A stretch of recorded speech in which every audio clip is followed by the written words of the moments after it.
کابینہ میں آج کیا فیصلہ ہوا، کیا ڈسکشن ہوئی، اس کی تھوڑی تفصیل بتا دیں۔ لبیک کے حوالے سے کیا یونانیمس ڈیسیجن تھا؟ جی بالکل یونانیمس ڈیسیجن تھا، اور یہ پنجاب حکومت کی طرف سے ریفرنس تھا، جس کی آئی جی پنجاب، چیف سیکرٹری پنجاب نے جو ہے وہ پوری طرح سے کیبنٹ کو بریف کیا، اور اس میں جو ریزنز دی گئی ہیں وہ پیورلی یعنی ایڈمنسٹریٹو اور لا اینڈ آرڈر سے متعلقہ تھی۔ اس میں کوئی یہ کوئی پولیٹیکل ڈیسیجن نہیں ہے، نہ ہی کسی پولیٹیکل ایکٹیویٹی کی بنیاد کے اوپر جو ہے وہ کسی کی تنظیم کو، جس طرح سے آپ نے حوالہ دیا، شاید اس وقت ان سیاسی تنظیموں کے اوپر پابندی کی وجوہات جو ہے وہ پولیٹیکل تھی، لیکن اس میں کوئی ایسا معاملہ نہیں ہے۔ جو ایویڈنس ہے اور جو موقف ہے وہ سارا regarding to security measures, law and order اور ایڈمنسٹریٹو ہے۔ اور کیا خدشات ہیں پنجاب حکومت کے، کیا خدشات ہیں، کیوں انہوں نے تجویز کیا کہ اس کو بند کریں؟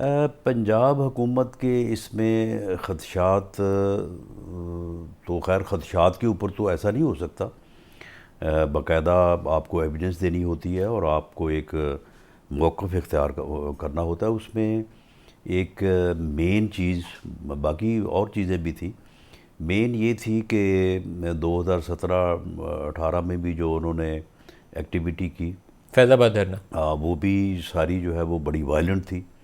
اس کے اوپر ہائی کورٹ اور بعد میں سپریم کورٹ کا بھی ڈیسیجن تھا۔ اس کے بعد پھر 2021 میں اس وقت کی حکومت نے باقاعدہ وہ ایک پورا یعنی چارج شیٹ ہے تو جس کے اوپر آن ایڈمنسٹریٹو اینڈ سیکورٹی میئرز کے طور پہ جو ہے وہ پابندی لگانے کا فیصلہ کیا گیا تھا، پی ٹی آئی کی حکومت میں لگائی بھی گئی اور پھر لگائی ہٹائی تھی۔ بھی گئی۔ اور اس کے بعد پھر انہوں نے ایک انڈرٹیکنگ لی تھی، یعنی ٹی ایل پی سے ایک انڈرٹیکنگ لی کہ جی ہم یہ ہم سے سرزد ہوا ہے لیکن آئندہ نہیں ہوگا، تو اس کے اوپر پھر وہ پابندی کا فیصلہ واپس لیا گیا تھا۔ تو آج اس ڈاکومنٹ میں جو ہے وہ پوری طرح سے یہ بات واضح اور ثابت کی گئی کہ اس انڈرٹیکنگ کی بھی جو ہے وہ وائلیشنز ہوئی ہیں، اور دوبارہ وہی تشدد کے جو ہے وہ معاملات ہوئے ہیں جو کہ 2017-18 یا 2021 میں ہوئے تھے۔